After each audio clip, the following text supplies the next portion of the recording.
భీమవరంకు డిస్కౌంట్ల పండుగ తెచ్చింది కేకే స్టోర్స్. ధరల్లో చౌక చౌక. కేకే స్టోర్స్, పీపీ రోడ్, భీమవరం. చెప్పుకుంటూ వెళ్తే ప్రతి 21,000 కోట్ల రూపాయలు సరిగ్గా 6 నెలలు తిరిగే లోపల 15 ఆగస్టు లోపల 25,55,364 మంది రైతులకు 20,617 కోట్ల రూపాయల రైతు రుణమాఫీ చేసి 2 లక్షల రూపాయల వరకు రైతు అప్పు ఉన్న అందరికీ అప్పు నుంచి విముక్తి కలిగించిన ఆయన పెండింగ్ పెట్టిపోయిన రైతు బంధు 7,625 కోట్ల రూపాయలు వచ్చిన మొదటి 3 నెలల్లోనే నేను చెల్లించిన. అంటే ఈ 15-16 నెలల కేవలం రైతులకే 30,000 కోట్ల రూపాయల నగదు వాళ్ళ ఖాతాలకు బదిలీ చేసిన. ఉచిత కరెంట్ ఆపలేదు. ఇవాళ పేదోళ్ళ ఇళ్లకు 200 యూనిట్లు ఉచితంగా నేను కరెంట్ ఇస్తున్నా. మా ఆడబిడ్డలకు 500 రూపాయలకు సిలిండర్ ఇస్తున్నాం. మా ఆడబిడ్డలకు ఆర్టీసీలో ఉచితంగా బస్సు ప్రయాణం, అమ్మగారింటికి వెళ్ళాలన్నా అమ్మవారిని దర్శించుకోవాలన్నా ఈరోజు ఆర్టీసీకి 5,000 కోట్ల రూపాయలు కట్టి నష్టాలలో ఉన్న ఆర్టీసీని ఈరోజు లాభాల బాటలో నడిపించే ప్రయత్నం చేస్తున్నాం. వెళ్తూ రైతులకు ఉచిత కరెంట్ ఇచ్చినా అన్నాడు. విద్యుత్ శాఖకు దాదాపుగా ఈ ఉచిత కరెంటు పేరు మీద 1,000 కోట్ల రూపాయలు బకాయిలు పెట్టిపోయాడు. ఈ విద్యుత్ శాఖ కోసం సింగరేణిలో బొగ్గు కొన్నాడు. సింగరేణులకు 1,000 కోట్ల రూపాయలు బాకీ పెట్టాడు. ప్రాజెక్టులు కట్టినా అన్నాడు. కాంట్రాక్టర్ల బిల్లులు 50,000 కోట్ల రూపాయలు బకాయి పెట్టిపోయాడు.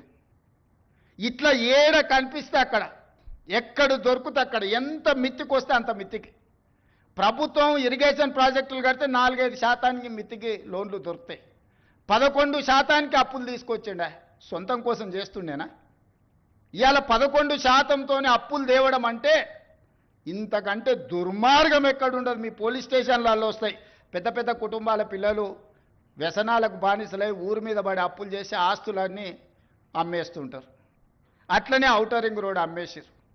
ఆయన కష్టపడి కట్టిన 160 కిలోమీటర్ల ఔటర్ రింగ్ రోడ్డు 7,500 కోట్ల రూపాయలకి అమ్ముకొని పోయింది. గచ్చిబౌలి, మాదాపూర్, కొండాపూర్లు ఉన్న భూములన్నీ అమ్మేసాడు. ఒకప్పుడు గ్రామాలలో శ్రీమంతులు ఉంటే వాళ్ళ పిల్లలు సరైన ప్రయోజకులు కాకపోతే ఎట్లా ఏ విధంగా అయితే ఆస్తులన్నీ అమ్ముకొని ఖర్చు పెడతారో అట్లనే తెలంగాణ రాష్ట్రంలో కూడా 10 సంవత్సరాల పరిపాలన జరిగింది. నేను వచ్చిన తర్వాత ఒక గుంట భూమి కూడా ఈ రోజు వరకు అమ్మలే. ఇవాళ నేను చేసిన అప్పు మొత్తం పాత అప్పులు కట్టనికనే చేసిన. ఇప్పుడే కాదు, భవిష్యత్తులో కూడా ప్రతి నెల 10,000 కోట్ల రూపాయలు అప్పు చేస్తే 9,000 కోట్ల రూపాయల పైన ఆ పాత అప్పులకు అసలుకు మిత్తికే కట్టాలి అంటూ నువ్వు 5-6 లక్షల కోట్ల అప్పు చేసినట్టే ఉన్నావని. అసెంబ్లీలో అన్నాడు 1,52,000 కోట్ల రూపాయలు అప్పు చేసినావు నువ్వు అని. నేను లేచి లెక్క సరిదిద్దాను. 1,52,000 కోట్లు కాదు స్వామి, 1,58,000 కోట్ల అప్పు చేసిన. 1,52,000 కోట్లు నువ్వు చేసిన అప్పులకు తప్పులకు పాయమాలు కట్టినా అని చెప్పిన. మీరందరూ మా కుటుంబ సభ్యులు. ప్రభుత్వం అంటే నేను ఒక్కనే కాదు, మనందరం కలిస్తేనే ప్రభుత్వం. మనం పాలకులం కాదు, మనం సేవకులం. మీకు ఒక రెస్పాన్సిబిలిటీ ఉంది, నాకు ఇంకొక రెస్పాన్సిబిలిటీ ఉంది. Different designation. హోంగార్డ్కి ఎట్లా బాధ్యత ఉందో, కానిస్టేబుల్కి ఎట్లుందో, హెడ్ కానిస్టేబుల్కి ఎట్లుందో, ఎస్ఐకి ఎట్లుందో, సిఐకి ఎట్లుందో, డిఎస్పీకి ఎట్లుందో, ఎస్పీకి ఎట్లుందో, అప్ టు డీజీ ర్యాంక్ వరకు ఎట్లుందో, ఎలక్టెడ్ రిప్రజెంటేటివ్ పొలిటికల్ ఎగ్జిక్యూటివ్గా మాకు ఇంకొక బాధ్యత ఉంది. కానీ మనందరం కలిస్తేనే పంచాయతీరాజ్, రెవెన్యూ, ఆర్ఎండ్బి అన్ని శాఖలు కలిస్తే, పోలీస్ శాఖ కలిస్తేనే ప్రభుత్వం. మరి మీరందరూ ప్రభుత్వంలో భాగస్వాములు, ప్రజలకు జవాబుదారీగా ఉండాల్సిన వాళ్ళు, ప్రజల కష్టాలు ఉన్నప్పుడు ప్రజలను ఆదుకోవాల్సిన వాళ్ళు, ప్రభుత్వం ఆర్థిక ఇబ్బందులు ఉన్నప్పుడు సహకరించాల్సిన ఉద్యోగ సంఘాల నాయకులు ఈరోజు సమరం అని ప్రకటిస్తారు. ఎవరి మీద సమరం చేస్తారు? ఎవరిని మీరు ఈరోజు ఎవరిని నిందించదలుచుకున్నారు? ఎవరిని కొట్టదలుచుకున్నారు? ఎవరి మీద మీరు యుద్ధం ప్రకటిస్తున్నారని నేను సంఘాల నాయకులను అడగదలుచుకున్నా.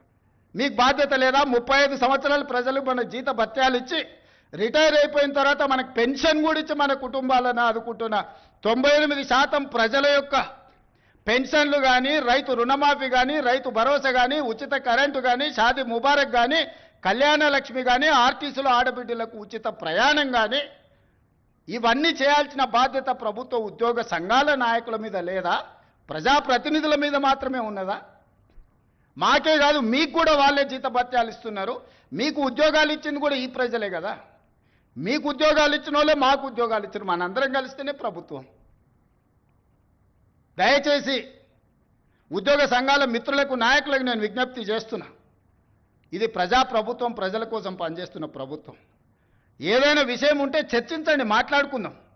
ఈరోజు కూడా నేను స్పష్టంగా చెప్తున్న వేదిక మీద నుంచి, ప్రతి నెల ఈ తెలంగాణ రాష్ట్ర ప్రభుత్వానికి వస్తున్న ఆదాయం 18,000 నుంచి 18,500 కోట్లు.